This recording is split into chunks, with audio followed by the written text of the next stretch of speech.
everyone. Thanks for coming to my talk. I'm Himadri. I'm a postdoc at UNSW. My talk is also paleo-related, and I'm going to talk about the role of distinct boundary conditions in simulating a glacial climate state with ACCESS-ESM model. The time series here represents the Greenland temperature variability in the past climate. The blue box indicates portion of the last glacial period. LGM is the last glacial maximum, which happened around 20,000 years ago. It is a climate state when we had the maximum extent of the ice sheets, lowest CO2 and coldest temperature compared to present day. As you can see that there is a huge variability in the temperature of about 8 to 10 degrees in the last 65,000 to 25,000 years ago. Some of these abrupt temperature variations are associated with the significant shutdown, significant weakening of the Atlantic Ocean circulation, and those events are called Heinrich events. Basically the big idea of our project here is to assess the impact of such abrupt climate events like Heinrich events on the Australian climate. And this project basically involves climate simulations representing Heinrich event 5, and this would be compared with the speleothem records that is being developed by our colleagues in Melbourne. So here in this talk, I am going to just talk about the approach that we have taken to simulate the climate around 49,000 years ago, which is showing the climate conditions just before the occurrence of Heinrich event 5. And okay, I hope I made that clear. To simulate the 49K climate, we basically need orbital parameters, which are obliquity, eccentricity, and precession. We need greenhouse gases, ice sheet and vegetation, and topography, as well as salinity increase corresponding to the climate around 49,000 years ago. Looking at the time series, here I'm showing the CO2 changes and the summer insolation and obliquity in the last 120,000 years ago. First, we look at CO2, and we see that the concentration value is at 200 ppm at 49K, which is closer to what we had in the last glacial maximum. It is, of course, way lower than pre-industrial and present day, of course. The summer insolation for both the hemispheres is higher at 49K compared to LGM around 20,000 years ago. Compared to pre-industrial, we are at slightly higher insolation in both the northern and the southern hemispheres. We are also at higher obliquity at 49K compared to LGM as well as pre-industrial. So for our first experiment, which is called 49K CO, we are only implementing the orbital parameters and greenhouse gases corresponding to 49K. In the next experiment, 49K ice, we are also adding the ice sheet mask and vegetation. So more importantly, we are replacing the tundra in present or pre-industrial vegetation in the ACCESS model with the ice sheet mask that we have obtained from Gowan et al. Reconstruction. And this is basically, implementing Laurentide and Scandinavian ice sheets. We are also changing some of the vegetation types in the model following this Allen et al. Study, which has reproduced global vegetation maps in the last 140,000 years using the LPJ guess model. Next, because we have the ice sheets at that time, we also have to include the topography changes. So the most important changes are visible in North America as well as in Antarctica. So because you have ice sheet, you have the change in topography as well. There are some changes in the Indian Ocean sector as well. And the topography is also taken from the Gowan et al. Study. This meant changing the land-sea mask in the ACCESS-ESM model. And thanks to David, we managed to do that very nicely. So we covered Hudson Bay in the North America. We also closed the Sahul and Sunda Shelf in this region. We also closed the Bering Strait. And this is done because during glacial times, lots of fresh water is locked in the ice sheets, so we have lower sea level. So some of the straits or gateways which are open today were closed at that time. Following the same principle, we because the freshwater is locked in the ice sheets, we have a global increase in salinity. So we increase the salinity in our 49K simulation by 0.33 PSU, which is from following the PMEP4 protocol, which is the Paleo Climate Modeling Intercomparison Project.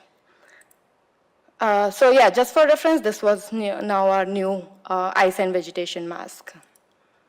Yeah, here I'm showing the full surface air temperature time series. For this talk, I'm just going to focus on the cyan, black, orange, and the blue color. The cyan color represents pre-industrial conditions, and black is our 49K CO experiment, so implementation of only orbital parameters and greenhouse gas.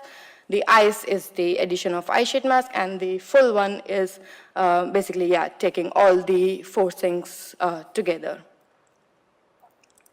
So if I focus only on the last 100 years of our final simulation, which is 49K full, we see that the time series is more or less stable. We have a global surface air temperature, which is closer to minus 3.8, lower compared to pre-industrial, while for northern hemisphere, this anomaly goes beyond 6 degrees. And now what I'm showing next are very preliminary results. We are still analyzing some of the changes there. The 49K full compared to PI shows strong cooling or glacial climate, especially for the high latitudes, the northern and the southern both. This is also shown in the ocean temperature as well. And the decomposition with each forcing tells us that when we implement the orbital parameters and greenhouse gases, we get a global cooling in surface air temperature and SST. When we implement the ice sheet over Laurentide, we get a further stronger cooling. The difference between 49K full compared to 49K CO just shows us the effect of each forcing more clearly. Now, the concerning part here is this warming that we are having in the North and South Atlantic.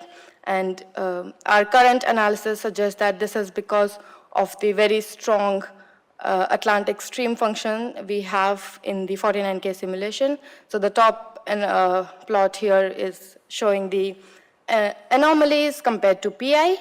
And the bottom one here is showing the mean state of the last 100 years of 49K full experiment.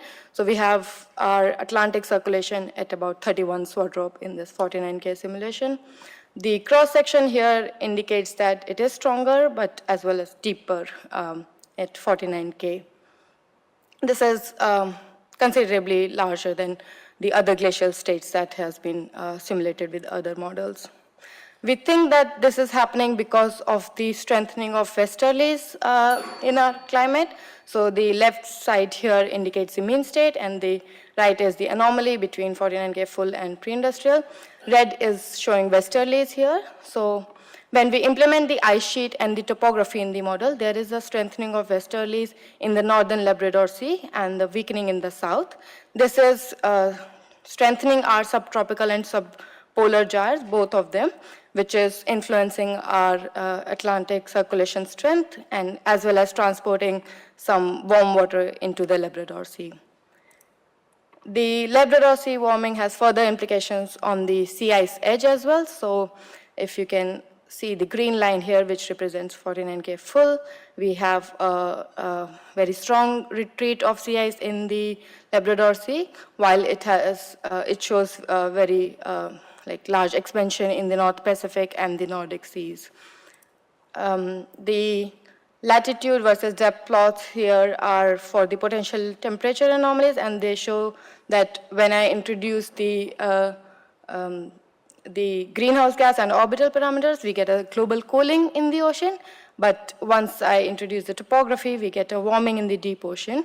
And this warming is also getting upwelled in the South Atlantic, because of which I'm having no expansion or some retreat in my southern sea ice as well. So the time series here is also showing that we started increasing some sea ice in the south, but with the implementation of topography, we are losing some of it. We are currently looking into the rainfall changes. In an initial analysis, we saw that there is some strong decrease in the high latitudes and some increase in the lower latitudes with strengthening of the South Asian, African, and Australian monsoon.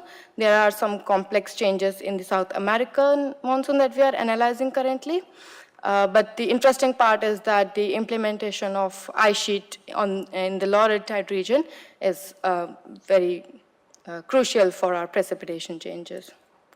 I'll just quickly go through summary. So we have simulated an intermediate glacial stage with the ACCESS ESM 1.5. Our Atlantic circulation is at a very strong value. The circulation is impacting the warming in the South and North Atlantic and also the sea ice edge extension. Despite a strong forcing, we are unable to get a significant advance in our southern sea ice, which is a bit concerning. As for precipitation, we have drier conditions in the high latitudes and wetter in low latitudes. For future work, we plan to simulate the shutdown of Atlantic circulation now from this climate to represent Henry's Event 5, and this will be done by Yanshuan Du at University of Melbourne. And this experiment will be compared with our recent study as well, where we are analyzing the impact of AMOC shutdown on Australian rainfall during last interglacial climate, which is another warm interstadial, as well as pre-industrial climate. So the freshwater here indicates where we have the shutdown of AMOC. And also, in addition, we have a simulation for the last glacial maximum state in our plan. And that's it. Thank you. Thanks, Himadri.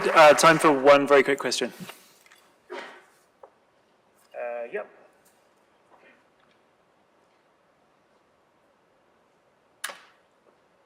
That is super interesting, but I just wonder how path-dependent the simulation is. You started from a pre-industrial simulation, but the late stage 4 climate of 49K arose from a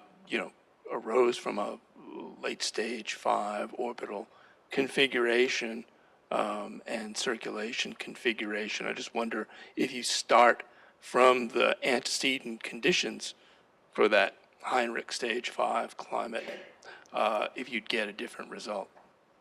Okay. I might have gotten it wrong, but correct me if I am. So what we are simulating right now is before the Heinrich Event 5.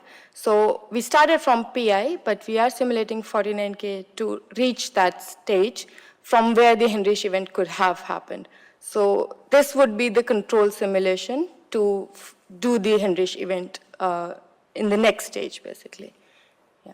So the circulation, the temperature is supposed to be what we want before Heinrich event. So like at 49K, what it should be.